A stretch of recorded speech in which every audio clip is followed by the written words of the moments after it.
लंबोदरम परम सुंदर एकदंतम रक्तांबरम त्रिनयनम परमं पवित्रम उद्यादिवाकर निभोज्वल कांतिकांतम विघ्नेश्वरम सकल विघ्नहरो नमामि।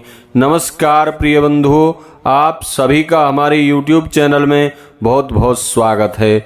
आज के इस वीडियो में आप श्रवण करेंगे आश्विन मास के कृष्ण पक्ष की गणेश संकष्टी चतुर्थी व्रत की कथा। बंधुओं, संकष्टी चतुर्थी का व्रत करने से जीवन में आए हुए सभी विघ्न बाधाएं दूर हो जाती हैं।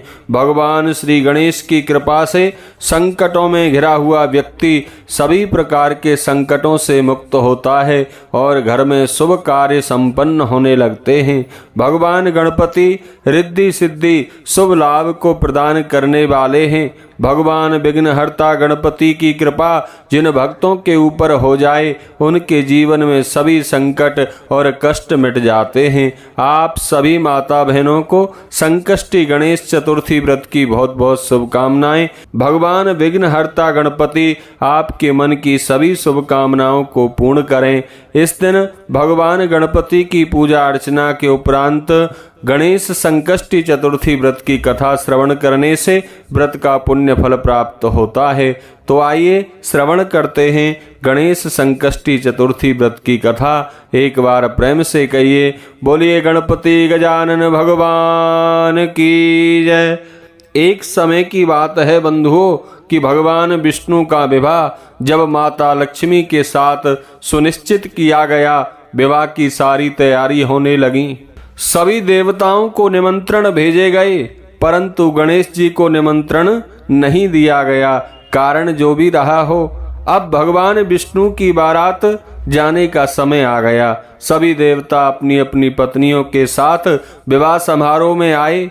उन सबने देखा कि गणेश जी कहीं दिखाई नहीं दे रहे हैं। तब वे आपस में चर्चा करने लगे कि क्या गणेश जी को न्योता नहीं दिया या स्वयं गणेश जी नहीं आए हैं। सभी को इस बात पर बड़ा आश्चर्य होने लगा। तब सभी ने विचार किया कि क्यों ना विष्णु भगवान से ही इसका कारण पूछा जाए। देवताओं के द्वारा विष्णु भगवान से पूछने पर उन्होंने कहा, हमने गणेश जी के पिता भोलेनाथ महादेव को न्योता भेजा है। यदि गणेश जी अपने पिता के साथ आना चाहते तो आ जाते, अलग से न्योता देने की कोई आवश्यकता भी नहीं थी।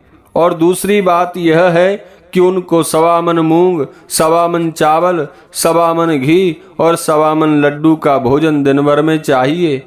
यदि गणेश जी नहीं आए तो कोई बात नहीं है, क्योंकि दूसरे के घर जाकर इतना सारा खाना पीना अच्छा भी नहीं लगता है।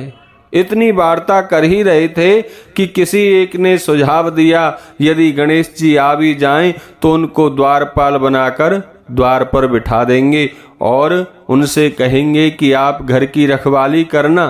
आप तो चूहे पर बैठकर धीरे धीरे चलोगे तो बारात से बहुत पीछे रह जाओगे। यह सुझाव भी सबको बहुत पसंद आ गया, तो विष्णु भगवान ने भी अपनी सहमति दे दी। होना क्या था कि इतने में गणेश जी वहां आ पहुंचे और उन्हें समझा बुझाकर घर की रखवाली करने बिठा दिया। बारात चल दी। तब नारद जी ने देखा कि गणेश जी तो दरवाजे पर ही बैठे हुए हैं, तो वे गणेश जी के पास गए और रुकने का कारण पूछा। गणेश जी कहने लगे कि भगवान विष्णु ने मेरा बहुत अपमान किया है। नारद जी ने कहा, आप अपनी मूषक सेना को भेज दो तो वह रास्ता खोद देंगे, जिससे उनके वाहन धरती में धंस जाएंगे। तब सबको आपको सम्मान पूर्वक बुलाना ही पड़ेगा। अब तो गणेश जी ने बंधुओं अपनी मूषक सेना को जल्दी से आगे भेज दिया और मूषक सेना ने जमीन पोली कर दी। जब देवताओं की बारात वहां से निकली तो उनके रथ के पहिए धरती में धंस गए।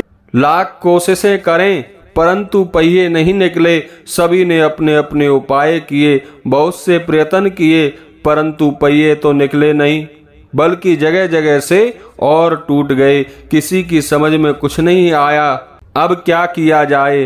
तब तो नारद जी ने कहा, आप लोगों ने गणेश जी का अपमान करके अच्छा नहीं किया।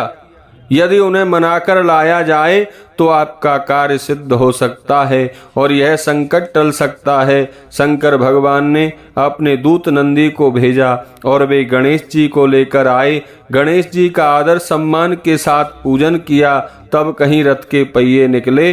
अब रथ के पहिए निकल गए, परंतु वे टूट फूट गए थे तो उन्हें सुधारे कौन। पास के खेत में एक खाती काम करता था। उसे बुलाया गया। खाती ने अपना कार्य करने के पहले श्री गणेशाय नमः कहकर गणेश जी की वंदना मन ही मन की और देखते ही देखते खाती ने सभी पहियों को ठीक कर दिया।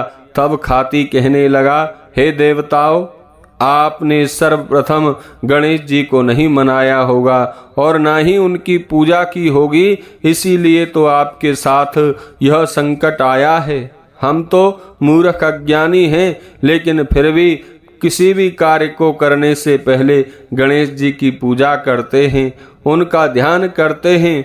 और आप लोग तो देवता हैं, फिर भी आप गणेश जी को कैसे भूल गए।